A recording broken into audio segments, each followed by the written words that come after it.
कैसे आप?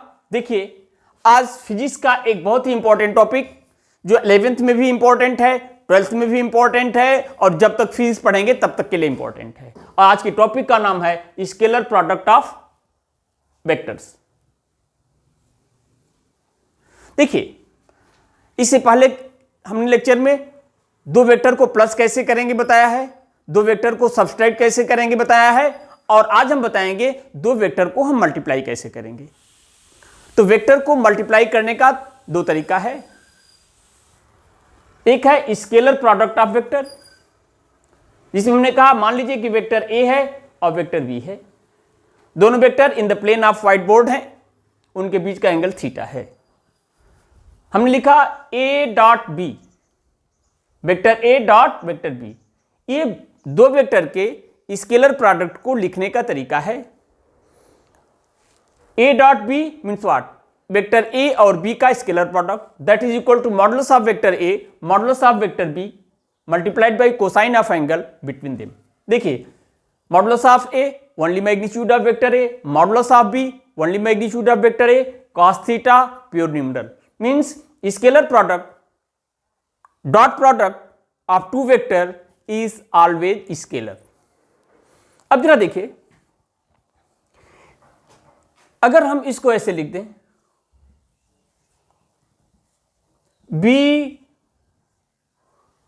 Dot A, तो इसका वैल्यू क्या हो जाएगा? एज पर definition modulus of b modulus of a cos theta. ये देखिए, a is numeral, b is numeral. जैसे अगर ये 3 है और ये 4 है, मॉडुलस ऑफ a का वैल्यू 3 और मॉडुलस ऑफ b का वैल्यू 4, तो 3 4 जा 12 cos थीटा। यहां 4 इंटू 3 12 cos थीटा। इसका मतलब देखिए, इसको हम लिख सकते हैं modulus of a modulus of b cos theta. अब जरा देखिए,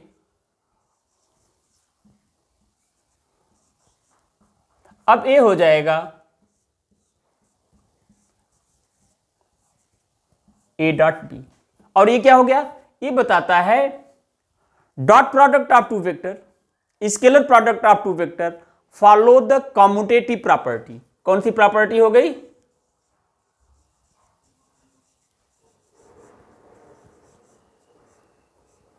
commutative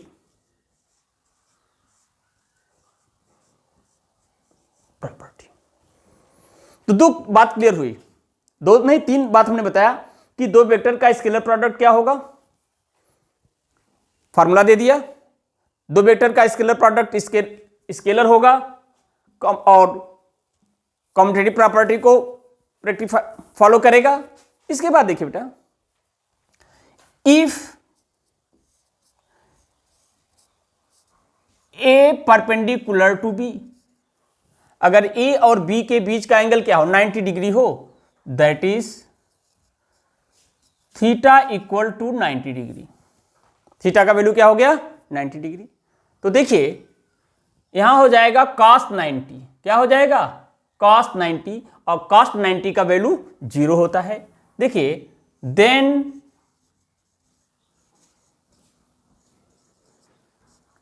a dot B equal to modulus of a modulus of b cos 90, और cos 90 का वैल्यू 0 होता है बेटा। और अब ये हो जाएगा a dot B equal to 0। ये बहुत ही इंपॉर्टेंट प्रॉपर्टी है, इसको यूज करके हम न्यूमेरिकल प्रॉब्लम करेंगे, जिसे हम बाद में बताएंगे। अब जरा देखिए, इस कॉन्सेप्ट को हम थोड़ा और आगे बढ़ाते हैं।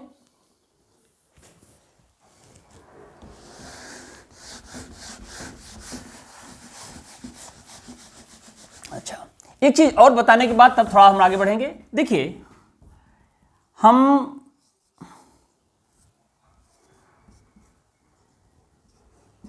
Mathematics, simple mathematics, 3 with in bracket 4 + 7, ये हो जाता है 3 इंटू 4 प्लस 3 इंटू 7 और कहते हैं multiplication is distributive over addition. अब जरा देखिए A dot B plus C, A dot B plus C, एकदम इसी तरह से हम इसे लिख देंगे A dot B plus A dot C, और हम कहते हैं scalar product of vector follow the distributive property. कौन सी प्रॉपर्टी ये है?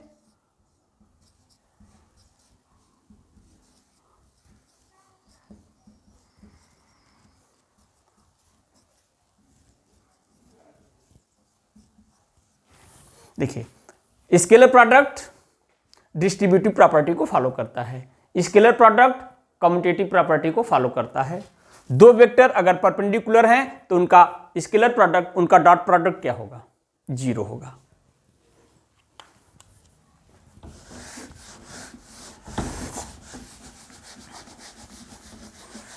अब जरा देखिए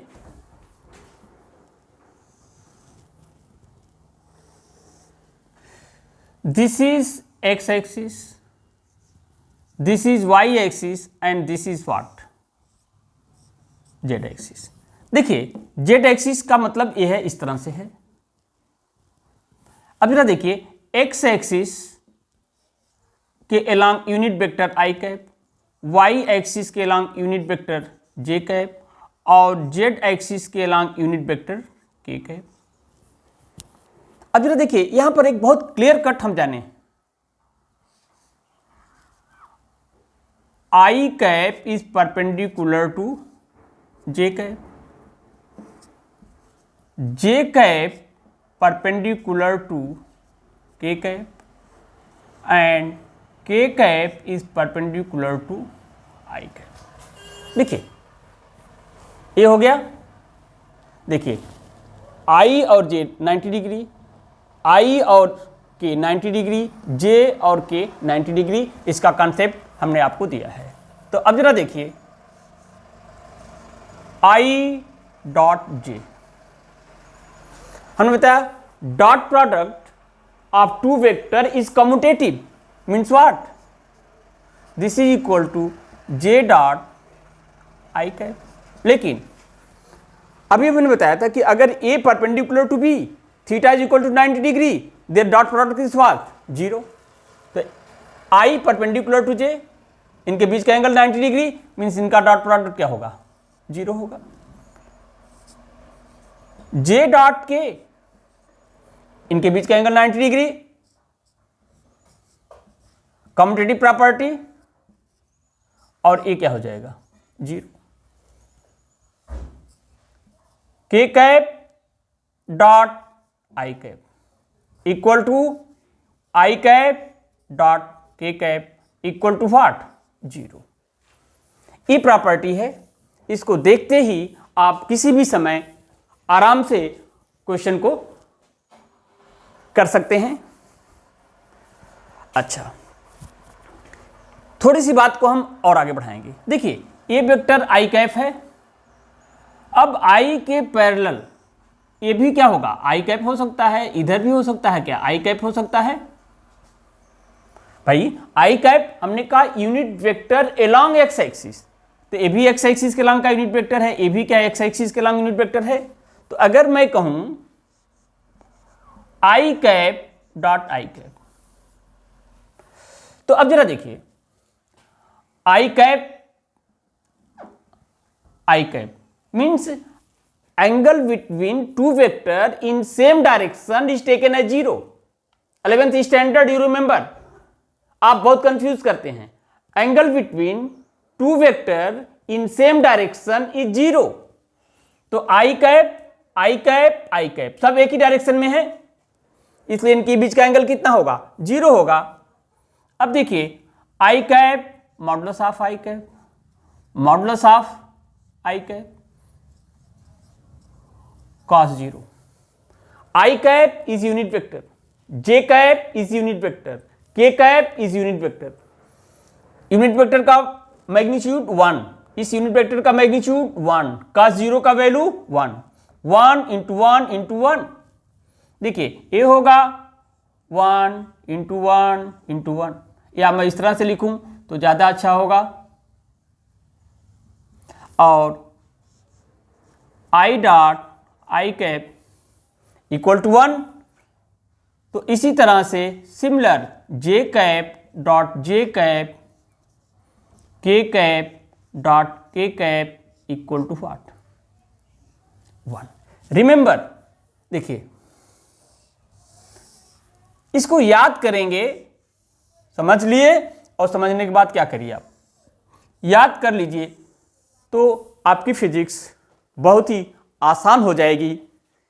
आज का लेक्चर आपके लिए बहुत ही इंपॉर्टेंट और बहुत ही बेहतरीन होने वाला है, और मैं इतनी ही बातों के साथ आज के लेक्चर को बंद करूंगा।